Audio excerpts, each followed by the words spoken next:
Comme vous avez pu le voir, donc, il y a un rush au niveau du building communal, plus exactement au deuxième étage, avec le service courrier qui s'attelle tout simplement à enregistrer les demandeurs donc, de bourse. Et comme vous le savez, la bourse fait partie de la politique éducative de la ville de Dakar. Parce que Dakar a tout simplement comme rôle d'accompagner ses citoyens à pouvoir poursuivre leurs études. Donc, quand je dis études, je parle souvent donc, des études supérieures parce qu'aujourd'hui, il ne s'agit pas de la construction des écoles comme vous le voyez souvent ou même de la rénovation des écoles. Mais aujourd'hui, il s'agit tout simplement de permettre aux Dakarois d'avoir une formation. Donc c'est pour cette raison que chaque année, nous attelons à pouvoir financer ou accompagner les Dakarois dans la poursuite de leurs études.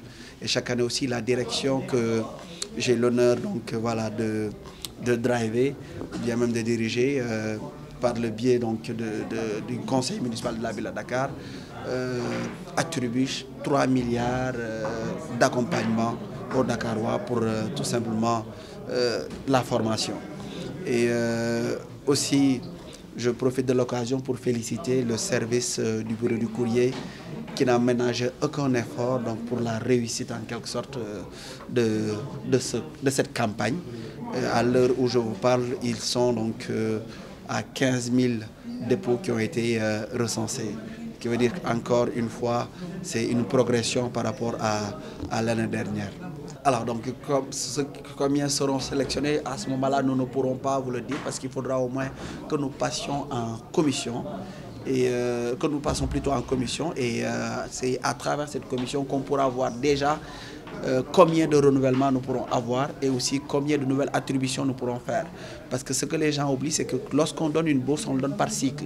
C'est-à-dire que cette personne qui avait bénéficié d'une bourse à la première année est obligée de renouveler sa bourse à la deuxième et jusqu'à la troisième année. Parce que si aujourd'hui vous aidez une personne à payer ses études pour la première année et que vous l'abandonnez en deuxième année, ce qui veut dire effectivement qu'il y aura une déperdition.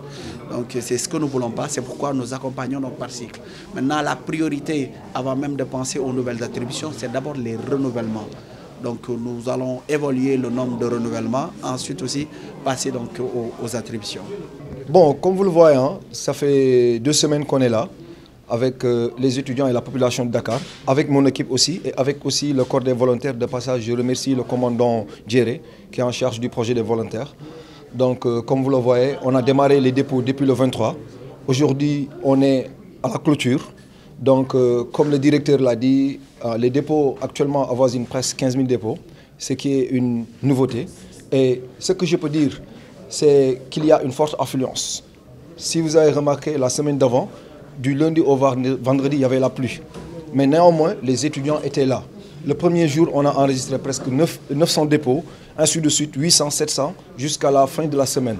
Aujourd'hui, on a commencé le lundi passé, on clôture aujourd'hui. Rien que la journée d'hier, on a pu faire 2100 dépôts, ce qui veut dire que les gens sont là. Et cela montre aussi un aspect très social de la ville et aussi, de notre côté, que la population a besoin d'être aidée. Parce que si on avoisine aujourd'hui à... Et ce qu'il faudrait rajouter, monsieur le directeur, c'est que les fois passées, les fois d'avant, on en avait pour 15 jours de dépôt. Pas 15 jours, c'est-à-dire 3 semaines de dépôt. Et pour cette année-ci, on a réduit la marge. On a eu 2 semaines de dépôt. Mais néanmoins, les dépôts sont plus nombreux que l'année passée.